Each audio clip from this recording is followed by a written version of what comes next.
It matters to me. Hello and welcome to It Matters to Me. I'm Nate. And I'm Andy. Today we're going to talk about lightsaber dueling. Dueling of the Sabers. That's right. All the way back in the original trilogy when it came out, you had some dueling lightsabers kind of like this. Yeah, there was like... Wimp. Wimp. And we love the original trilogy. Wait for it. Wimp. For the acting. We love it for the acting. I mean, obviously Luke hadn't learned enough yet, and Darth Vader was kind of toying with him because he wanted him to turn him to the dark side. And Darth Vader's like 90% machine at the time. But when Episode 1 came out and we saw the previews, we thought it was going to be amazing just because of seeing Darth Maul in action. It wasn't amazing, but that part was. Yeah, that's actually listed as one of the best sword fighting scenes of all time. Even considering, my name is Inigo Montoya. You killed my father. Prepare to die. That was pretty cool too. That is actually listed as one of the greatest sword fight scenes of all time. It was the Princess Bride with Inigo Montoya and the Six-Fingered Man. Qui-Gon. Not the Six-Fingered Man. It was with Wesley. That's right. Guess what? I'm not left-handed. But I think that the Revenge of the Sith had a great dueling as well. The only one I didn't really like that much, and people might disagree with me, is in Attack of the Clones. I liked it when I saw it the first time in the theater. Once I saw it again, I'm not so excited about it. When Yoda fights Count Dooku and he's just flip.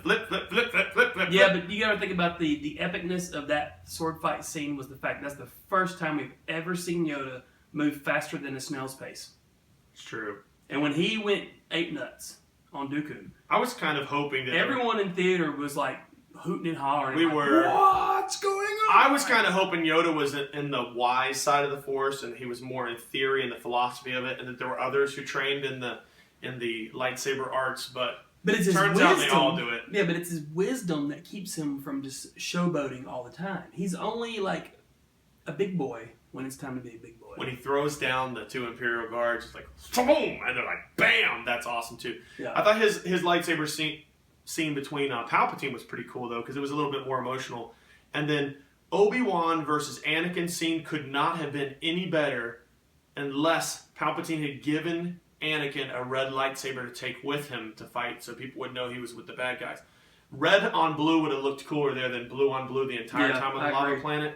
And I didn't really like the fact that everything on the lava planet's just falling apart slowly, and they have to fight on things like they're on Pirates of the Caribbean, keep climbing up things and things tipping over. Swinging that part I with the didn't like. ropes. Yeah, swinging on ropes, but their actual fight was amazing. I have the high ground, Anakin!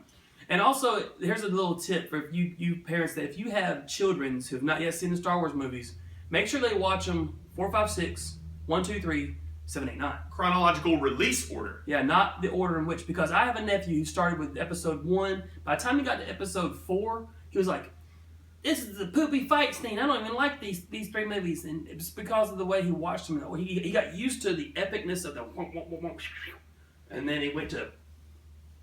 And there are a ton of adults who have seen the Phantom Menace and have not seen Attack of the Clones and Revenge of the Sith because they saw Phantom Menace. Yeah. They haven't given the other ones a chance, and I wish they would give them a chance.